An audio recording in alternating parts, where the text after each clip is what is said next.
Today's topic is Parkinson's disease. Parkinson's disease is a slowly progressive neurologic movement disorder that eventually leads to disability. Parkinson disease एक slowly progressive disease है. इसमें क्या होता है, neurologic movement जो होती है उसमें डिसऑर्डर होता है, ठीक, दैट लीड्स टू डिसेबिलिटी.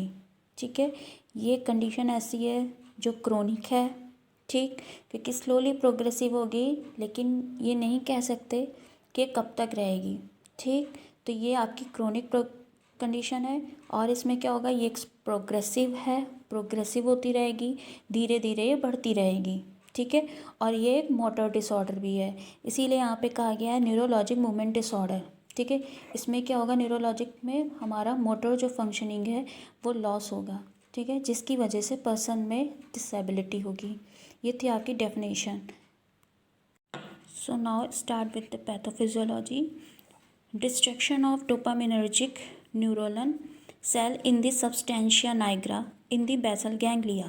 ठीक है, depletion of dopamine stores, degeneration of the dopaminergic nigrostriatal pathway, imbalance of excitatory acetylcholine and inhibiting dopamine neurotransmitters in the corpus stratum. Then comes leads to impairment of extramiddle tracts controlling complex body movement. Then leads to tremors, rigidity and bradykinesia. ठीक है, pathophysiology में जैसे कि है destruction of the dopaminergic neuron cell in the substantia nigra in the basal ganglia. पता होगा आपको, basal ganglia जो होता है वो हमारा रिस्पॉन्सिबल होता है मोटर फंक्शंस के लिए. ठीक है, फिर इसमें क्या होता है, पार्किंसन डिसीज़ में जब डिस्ट्रैक्शन होता है डोपामिन का, जब डोपामिन का लेवल कम होने लगता है, जिसकी वजह से पार्किंसन डिसीज़ कॉज होती है. ठीक है, फिर destruction of the dopaminergic neurons cells in the substantia nigra. ठीक, सब्सटेंशिया नाइग्रा जो है हमारा वो लोकेट होता है हमारा मिड ब्रेन में, मिड ब्रेन के पार्ट में लोकेट होता है. ठीक है, और इसका फंक्शन क्या होता है, ये डोपामिनर्जिक जो न्यूरॉन सेल्स होते हैं उनको ट्रांसफ़र करता है. ठीक, उसका एक पाथवे बनाता है. ठीक है, तो जब ये डिस्ट्रैक्ट होने लगता है, जिसकी वजह से डोपामिन की कमी होने लगती है, जिसकी वजह से उसका पाथवे मेंटेन नहीं हो पाता है. ठीक है, और डोपामिन क्या है, एक इनहिबिटिंग है. डोपामिन क्या है, एक इनहिबिटिंग न्यूरॉन है. ठीक है, न्यूरोट्रांसमीटर्स कह सकते हैं. ठीक, और एसिटिलकोलाइन क्या है, एक एक्साइटेटरी न्यूरोट्रांसमीटर है. ठीक है, ये इसकी फंक्शन होता है, इसकी एक क्वालिटी है. ठीक है, जिसकी वजह से क्या होता है, जब डोपामिन इमिटिंग होने लगता है, उसकी कमी होने लगती है, एसिटिलिन ज़्यादा होने लगता है. ठीक है, जिसकी वजह से उसका इम्पेयरमेंट हो जाता है. ठीक, जिसकी वजह से मोटर फंक्शन डिस्ट्रैक्ट होने लगते हैं, जिसकी वजह से ट्रेमर्स, रिजिडिटी और ब्रेडिकाइनेसिया हो जाता है. ठीक, इधर हम देखेंगे नॉर्मली क्या होता है हमारा, ये नॉर्मल है अभी स्ट्रक्चर. जब ये हमारी नर्व्स हो गए. ठीक, ये सब्सटेंशिया नाइग्रा. ठीक, ये हमारा हो गया नाइग्रोस्ट्रेटल पार्ट. ठीक, जब हमारा इनहिबिशन गाबा न्यूरॉन जो हमारा आएगा, इंटर करता है सब्सटेंशिया नाइग्रा, फिर यहाँ से ये ऐसे जाएगा, पास थ्रू होगा, फिर ये हमारा डोपामिन इनहिबिटिंग न्यूरॉन्स को सेक्रेट करता है. ठीक, मतलब उससे मिलता है. ठीक, फिर कनेक्ट होके ये जाते हैं इधर कोलिनर्जिक नर्व में, जहाँ पे ये एसिटिलकोलाइन के साथ मिलके वर्क करते हैं. ठीक, नॉर्मल स्टेज में क्या होता है, नॉर्मल जो इनका फंक्शन होता है उसमें ये तीनों मिलके फंक्शन करते हैं, तीनों का बराबर बैलेंस रहता है, सबका अपना अलग रोल होता है. ठीक है, लेकिन जब पार्किंसन डिसीज़ होती है तब गाबा इनहिबिटिंग न्यूरॉन आएगा, इंटर करेगा. ठीक है, अपना वर्क वो करेगा, बट यहाँ पे आके वो डिस्ट्रैक्ट हो जाएगा, जिसकी वजह से ये जो नर्व है ये डिस्ट्रैक्ट हो जाएगी, ये जो न्यूरॉन है डिस्ट्रैक्ट हो जाएगा. इट मीन्स डोपामिन इनहिबिटिंग होने लगेगा और उसकी कमी होने लगेगी. ठीक, जिसकी वजह से यहाँ से एसिटिलकोलाइन जो है वो और एक्सक्रीट होने लगेगा. ठीक, जिसकी वजह से पार्किंसन डिसीज़ होती है. ठीक, जैसे कि आप ऐसे समझ सकते हैं, ये आप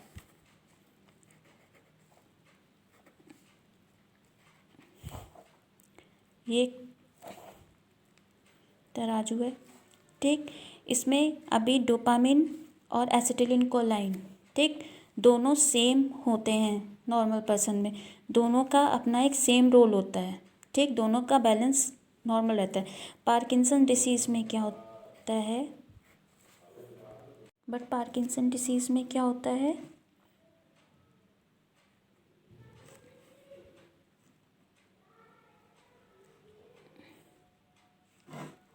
ये डोपामिन कम होने लगेगा और एसिटिलिन कोलाइन ज़्यादा हो जाएगा, ठीक है। इसकी वजह से पार्किंसन डिसीज़ कॉज होती है। नेक्स्ट है aetiology causes. First one is genetic, next one is arteriosclerosis. Arteriosclerosis आपको पता है आर्टरीज में प्लेक फॉर्मेशन हो जाती है, कोलेस्ट्रॉल डिपोजिशन। नेक्स्ट है head trauma, viral infection, antipsychotic medications use, ठीक है। अगर कोई पेशेंट लॉन्ग टाइम तक एंटीसाइकोटिक मेडिकेशन ले रहा है उससे भी चांसेस है पार्किंसन डिसीज़ के, क्योंकि आपको पता है एंटीसाइकोटिक मेडिकेशन मोस्टली जब साइकोटिक कंडीशन होती है, जैसे सिजोफ्रेनिया पेशेंट है उस टाइम पे उस पेशेंट्स को क्या होता है, डोपामिन इंक्रीज़ हो जाता है, इसीलिए हम एंटीसाइकोटिक ड्रग्स भी देते हैं। तो जब ज़्यादा देर तक अगर पेशेंट ज़्यादा दिनों तक मेडिकेशन पर डिपेंड है तो इट मीन्स वो लेवल हम वहाँ पे डिक्रीज़ करने के लिए उस पेशेंट को मेडिकेशन दे रहे हैं, बट वो इतनी ना डिक्रीज़ हो जाए कि पेशेंट्स को दूसरी कोई कंडीशन हो जाए, तो मे बी उसको पार्किंसंस प्रॉब्लम हो जाए। नेक्स्ट है हमारा क्लिनिकल मैनिफेस्टेशन। फर्स्ट है ट्रेमर्स, रिजिडिटी एंड ब्रेडिकाइनेसिया, ठीक। ब्रेडिकाइनेसिया क्या होता है, स्लो मूवमेंट, ठीक है। हाइपोकाइनेसिया स्लो और रिड्यूस मसल्स मूवमेंट, ठीक है। माइक्रोग्राफिया क्या, abnormal small hand writing. Dysphonia क्या, इम्पेयरमेंट और चेंज इन वॉइस। नेक्स्ट है डिस्फेजिया और गेट प्रॉब्लम, ठीक है। ब्रेडिकाइनेसिया में भी यही है कि पेशेंट स्लो मूवमेंट का मतलब यही है, और ये हाइपोकाइनेसिया ये दोनों ही सेम है। इन दोनों में ही ऐसा कंडीशन होता है कि पेशेंट्स का जो कमांड होता है, जैसे उसे किसी भी ऑब्जेक्ट को उठाना है, ठीक है, उसे कोई कमांड मिल रहा है, उस टाइम पे पेशेंट का स्लो मूवमेंट होगा। अगर उसको ग्रैस्प करना है इस बॉटल को तो एक तो उसके हाथ ट्रेमल इस तरीके से होंगे और वो उस ऑब्जेक्ट्स को नहीं इतनी ईजली उसको कैच कर पाएगा, ठीक है। तो यही है उसका स्लो मूवमेंट, ठीक है, इसी को बोला गया है। फिर है नेक्स्ट है हमारा कॉग व्हीलिंग और पिल रोलिंग ट्रेमर्स, ठीक है। कॉग व्हीलिंग में क्या होता है, ये कॉग व्हीलिंग रिजिडिटी है, इसमें पेशेंट्स का हाथ पेशेंट्स इस तरीके से रहता है, ठीक है, ऐसा कंडीशन होता है, इसको बोलते हैं कॉग व्हीलिंग, ठीक है। फिर है नेक्स्ट हमारा पिल रोलिंग ट्रेमर्स, ठीक। पिल रोलिंग ट्रेमर्स में क्या होता है, जैसे कि हम लोग पेन को पकड़ते हैं इस तरीके से, ठीक है, 2 फिंगर्स को हम यूज़ कर रहे हैं इस तरीके से हम पकड़ते हैं, लेकिन इस टाइम पे पेशेंट्स को क्या लगता है कि उन्होंने कुछ पकड़ा हुआ है, वो कुछ पकड़ने की कोशिश कर रहे हैं, ऐसे ऐसे उनका फिंगर्स होता रहेगा, ऐसे ऐसे, ठीक है। पिल रोलिंग ट्रेमर्स आते रहेंगे पिल रोलिंग, ठीक है, इस तरीके से।